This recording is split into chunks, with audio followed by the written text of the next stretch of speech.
Welcome back. तो आज की इस वीडियो में मैं आपको बताने वाला हूं कि फ्रेशर सिविल इंजीनियर के लिए कौन कौन से ऑप्शन रहते हैं करियर बेस्ट करियर ग्रोथ के लिए, या फिर आप सिविल इंजीनियरिंग करने के बाद डिप्लोमा या बीटेक करने के बाद किस फील्ड में आप जा सकते हो। तो जो बेस्ट करियर ऑप्शन है आपके लिए वो है, अभी के टाइम करंट टाइम में जो चल रहा है सबसे ज़्यादा metro projects, flyovers, smart city में जो चल रहा है। अगर आप हाई राइज बिल्डिंग की तरफ जाते हैं तो उसके लिए इंडिया में ज़्यादा करियर ग्रोथ का इतना ऑप्शन नहीं है। इसके साथ साथ ये जो नीचे लिस्ट डाउन में है ये कॉमन चीज़ें हैं। आप स्टार्टिंग कर सकते हो एज ए साइट इंजीनियर। अगर आपने डिप्लोमा किया है तो सबसे पहले आपको यही साइट के लिए ही सेलेक्ट किया जाता है या फोर्स किया जाता है कि आप साइट पे रुको। सेकंड में आपको बिलिंग इंजीनियर आप कर सकते हो। अगर स्टार्टिंग अगर आपने बीटेक की हुई है आप क्यूए क्यूसी इंजीनियर बन सकते हो, मटेरियल की क्वालिटी बिल्डिंग के बाद क्यूब वगैरह टेस्ट करने के लिए। आप ड्राफ्टमैन बन सकते हो, डिजाइन कर सकते हो बिल्डिंग को आर्किटेक्चर के अकॉर्डिंग। उसके लिए आपको सॉफ्टवेयर जो है सीखने की ज़रूरत पड़ती है, जैसे ऑटोकैड, 3D मैक्स, रेविट। और इंटीरियर या एक्सटीरियर डिजाइनर का आप कोर्स करके इंटीरियर डिजाइनर भी बन सकते हो। आप एक्सटीरियर डिजाइनर भी बन सकते हो, जिसका आजकल जो डेवलप्ड सिटी है, मेट्रो सिटी है, उसमें बहुत ज़्यादा क्रेज है इसका। आप अपना खुद का बिजनेस भी कर सकते हो। अगर आप छोटा मोटा कॉन्ट्रैक्ट लेके काम स्टार्ट करना चाहते हो या खुद का बिजनेस करना चाहते हो तो आप वो भी कर सकते हो।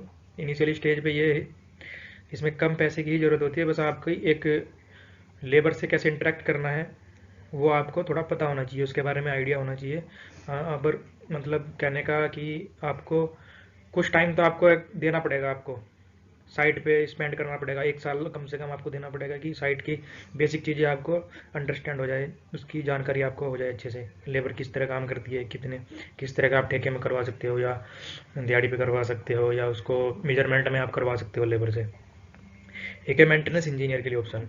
तो मेंटेनेंस इंजीनियर में बेसिकली बाहर अदर्स कंट्री में मेंटेनेंस इंजीनियर रखे जाते हैं, किसी भी जो बड़ी बिल्डिंग्स होती हैं उनका मेंटेनेंस करना। और उसमें जो भी होटल्स वगैरह बड़े बड़े होते हैं उसमें मेंटेनेंस इंजीनियर इसलिए रखे जाते हैं कि डे मंथली सीजनली उसमें मेंटेनेंस होता रहे आपका। कोई भी फैक्ट्री में रखे जाते हैं मेंटेनेंस इंजीनियर कि जिससे आपकी कोई चेंज होता है किसी भी बिल्डिंग में, या किसी भी कोई मशीनरी है उसको निकालना है, तोड़ना है, तो बिल्डिंग से बाहर निकालने के लिए उसको बिल्डिंग के ब्लॉक्स, कौन से ब्लॉक को चेंज करना है, ये सब उसके लिए मेंटेनेंस इंजीनियर की ज़रूरत पड़ती है। आप स्ट्रक्चर इंजीनियर भी एज ए ट्रेनिंग ले सकते हो बाद में। इसके लिए सॉफ्टवेयर भी आपको लर्न करने की आवश्यकता पड़ेगी, जैसे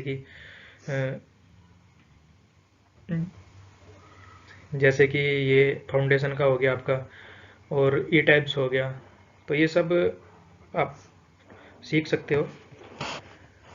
और मोस्ट कॉमन आपको अगर मैं आइडिया दूं तो ये सब एक बहुत ही अच्छा ऑप्शन है सिविल इंजीनियर के लिए। नहीं तो आप गवर्नमेंट एग्ज़ाम की भी प्रिपरेशन कर सकते हो, लेकिन उसके लिए आपको ये देखना पड़ेगा कि आपके लास्ट 3 या 4 ईयर्स में कितनी आपकी रिक्वायरमेंट आई है, कितने सेलेक्ट हुए हैं। उस हिसाब से अगर आपके पास टाइम है तो सबसे बढ़िया है गवर्नमेंट की प्रिपरेशन करें। उसके बाद बात आती है कि किस कंपनी में आपको ज्वाइन करना है। तो बेसिकली मैंने 3 कैटेगरी में डिवाइड किया है कंपनी को, as a small contractor, average company and MNC company, multinational company जो होती है। तो अगर आप स्मॉल कॉन्ट्रैक्टर के पास ज्वाइन करोगे, जो छोटे मोटे कॉन्ट्रैक्ट लेते हैं, जैसे किसी बिल्डिंग का ले लिया या ब्लॉक का ले लिया, उनके पास ना तो कोई एक्सपीरियंस होता है प्रोफेशनल, ना ही उनके पास प्रोफेशनल टीम होती है, ना वहाँ कोई आपको करियर ग्रोथ देखने को मिलेगी, कोई रेस्पेक्ट आपको नहीं मिलेगा। टाइम कंज्यूम इतना ज़्यादा है कि आप किस टाइम आओगे किस टाइम जाओगे ये भी आपको पता नहीं रहता। संडे की भी आपको छुट्टी नहीं मिलती है।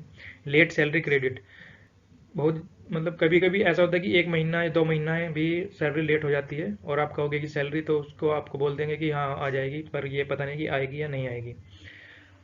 आपको कोई लीव नहीं मिलती है। आपको भी स्पेशल ओकेजन जैसे होली, दिवाली या नेशनल हॉलीडे पे ही लीव मिलेगी। उसके अलावा आपको संडे की कोई लीव नहीं मिलती।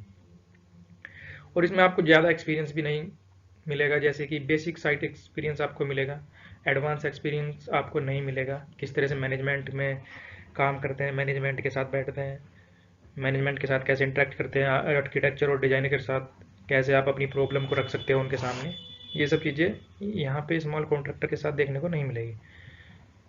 तो अगर हम बात करें आगे एवरेज कंपनी की, तो एवरेज कंपनी में सब कुछ चीज़ें एवरेज ही मान के चलो आप। हो सकता है वहाँ पे कि करियर ग्रोथ आपकी हो सकता है ना भी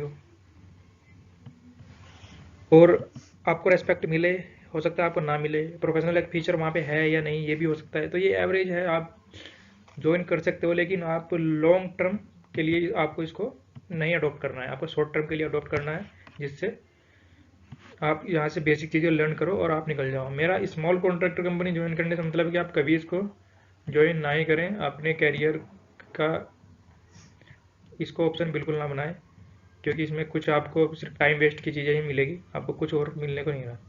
एमएनसी कंपनी में आपको अच्छी रेस्पेक्ट मिलेगी, प्रोफेशनल फीचर्स मिलेंगे, टाइमली सैलरी क्रेडिट होगी, लिमिटेड टाइम ऑफ लीव मिलेगी और आपकी सैलरी कभी स्टक नहीं होगी, कभी फंसेगी नहीं। आप लीव भी करके जाते हो, कंपनी को छोड़ते हो, तो उसके बाद भी आपकी जो वर्किंग डेज है आपको उसको लीव मिल जाएगी, उसकी सैलरी आपको मिल जाएगी। बेसिक टू एडवांस आपको सीखने को मिलेगा, मैनेजमेंट में किस तरीके से काम करते हैं, ये सब चीज़ें इसमें एमएनसी कंपनी के साथ आपको सीखने को मिलेगी। तो अगर आप इंटरव्यू की मैं बात करूँ, स्मॉल कॉन्ट्रैक्टर के पास आप जाओगे तो सबसे पहले पूछेगा आपको आता क्या है। उसमें कुछ इस तरीके से इंटरव्यू नहीं होता कि ऐसे एक प्रोफेशनल आप देखोगे कि tell me about yourself, इसमें ऐसा कुछ नहीं है। सिर्फ जाओ, आपको बोलेगा कि आपको क्या काम आता है वो आपको बता दो, और नहीं आता तो आपको बोलेगा कि हम तो आपको इतने पैसे दे सकते हैं, 10,000 या 12,000, इससे ऊपर। अभी अगर आप 5-6 साल का एक्सपीरियंस आप अगर किसी के पास है तो उसको भी 20 से 25 हज़ार ही मिल रहे हैं, उससे ज़्यादा मुझे लगता नहीं है कोई कंपनी दे रही है। एमएनसी कंपनी में आपको अच्छे से आपकी एक्सपीरियंस में सही सैलरी आपको मिल जाएगी। तो अगर यहाँ पे मैंने कुछ most common interview question list down किए हैं, अगर आप किसी कंपनी में इंटरव्यू देना चाहते हो, ठीक है, एमएनसी कंपनी के लिए, तो ये सब आप पढ़ सकते हो। अगर आपको इनके आंसर मतलब इसी से चाहिए, आप खुद से भी आंसर इनके लिख सकते हो। इससे चाहिए तो मैं अगली वीडियो में आपको दे दूंगा, आप कमेंट करके पूछ सकते हो। और बेसिकली मेरा बस यही एक मेरा मोटिव था कि जो फ्रेशर सिविल इंजीनियर हैं उनको सही गाइड करना कि आपको क्या करना है, क्या नहीं करना है, कौन सा ऑप्शन चूज़ करना है आगे बढ़ने के लिए। अगर आपने सिविल इंजीनियरिंग की है तो, चाहे आपने डिप्लोमा से की है, चाहे आपने बीटेक से की है, मैंने भी दोनों, अब मैंने बीटेक सिविल से कर रखी है, डिप्लोमा भी कर रखा है सिविल से ही, तो इसलिए मैं आपको बता रहा हूँ कि मेरा जो प्रीवियस एक्सपीरियंस रहा है बहुत ही सिविल में मैंने इतना अच्छा नहीं रहा है, इसलिए मैं चाहता हूँ कि सही गाइडेंस आपको मिले। So thank you for watching this video. ऐसी वीडियो अपडेट देखने के लिए सब्सक्राइब करें हमारे चैनल को। Thank you.